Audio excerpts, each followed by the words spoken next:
सर्दियों की काली रात थी और हवा में अजीब सी ठंडक थी। शहर की गलियों में सन्नाटा पसरा हुआ था। केवल कुछ इक्के दुक्के लोग ही इधर उधर दिख रहे थे। काम से देर रात घर लौट रहा था, अपने कदमों को तेज कर रहा था ताकि वह आखिरी बस पकड़ सके। उसे पता था कि अगर वह बस छूट गई तो उसे घर तक पैदल ही चलना पड़ेगा, और रात के इस पहर में अकेले सड़क पर चलने का ख्याल ही उसे सिहरन पैदा कर रहा था। जब वह बस स्टॉप पर पहुंचा तो उसकी सांसें तेज चल रही थीं। बस स्टॉप पर केवल एक बुढ़िया बैठी हुई थी जिसके चेहरे पर अजीब सी हंसी थी। विशाल ने उसकी ओर ध्यान नहीं दिया और अपने फोन में कुछ देखने लगा। उसे बस का इंतजार था और वह हर गुजरने वाली कार की तरफ बेचैनी से देख रहा था। कुछ ही देर बाद धुंधली रोशनी में उसे बस आती हुई दिखी। वह बस पर चढ़ गया और बुढ़िया भी उसके पीछे पीछे बस में चढ़ गई। बुढ़िया ने पीछे की ओर जाकर एक सीट पकड़ ली और बैठ गई। विशाल ने अपनी टिकट ली और खिड़की के पास बैठ गया, बाहर अंधेरे में झांकते हुए। बस चल पड़ी। विशाल ने देखा कि कंडक्टर ने बुढ़िया को टिकट के लिए नहीं पूछा। उसे यह अजीब लगा, लेकिन उसने ज्यादा ध्यान नहीं दिया। बस की गति धीमी होती जा रही थी और आसपास की हरियाली घने अंधेरे में खो गई थी। कुछ देर बाद विशाल ने महसूस किया कि बस के अंदर का माहौल अचानक से ठंडा हो गया था। वह अपनी सीट पर बैठा बैठा सिहर उठा। उसने कंडक्टर की ओर देखा, लेकिन उसकी नजरें केवल सामने की ओर टिकी हुई थीं, मानो वह कुछ देख नहीं रहा हो। ड्राइवर भी अपने में ही खोया हुआ लग रहा था। विशाल ने खिड़की के बाहर झांकने की कोशिश की, लेकिन बाहर केवल घना अंधेरा था जिसमें कुछ भी दिखाई नहीं दे रहा था। तभी उसे पीछे से किसी के हंसने की आवाज आई। उसने पीछे मुड़कर देखा तो बुढ़िया अपनी सीट पर बैठे हुए अजीब सी हंसी हंस रही थी। उसकी हंसी सुनकर विशाल का दिल तेजी से धड़कने लगा। उसे कुछ समझ नहीं आ रहा था। अचानक बस झटके से रुक गई। विशाल ने देखा कि ड्राइवर और कंडक्टर अपनी सीटों से गायब हो चुके थे। दिल अब जोर जोर से धड़कने लगा। वह अपनी जगह से उठकर आगे जाने ही वाला था कि बस के दरवाजे अपने आप बंद हो गए। विशाल ने दरवाजे खोलने की कोशिश की, लेकिन वे जाम हो चुके थे। अब बस के अंदर का माहौल और भी डरावना हो गया था।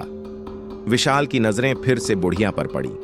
वह अब भी अपनी सीट पर बैठी थी, लेकिन उसकी हंसी अब और भी तेज हो गई थी, मानो वह विशाल की हालत देखकर और खुश हो रही हो। उसकी हंसी अब भी जारी थी। तभी बस के अंदर की रोशनी अचानक से बंद हो गई और चारों तरफ अंधेरा छा गया। उसने अपना फोन निकाला और उसकी रोशनी में बस के अंदर कुछ देखने की कोशिश की, लेकिन उसकी हिम्मत जवाब दे गई। विशाल ने तेजी से बस से बाहर निकलने की कोशिश की, लेकिन दरवाजे और खिड़कियां जाम थे। उसने जोर जोर से चिल्लाना शुरू किया, लेकिन कोई जवाब नहीं आया।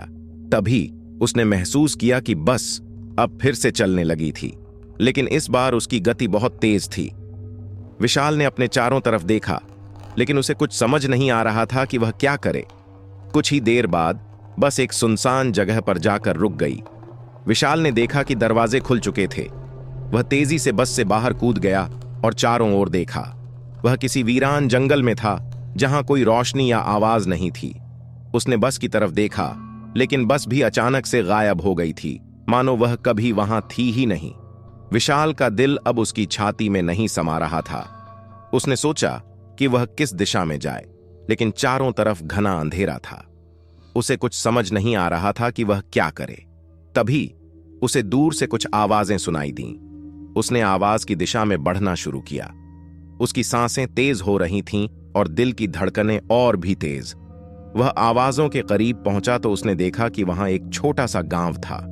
उसने गांव के एक व्यक्ति से मदद मांगने की कोशिश की, लेकिन वह व्यक्ति उसे देखकर घबरा गया और अंदर भाग गया।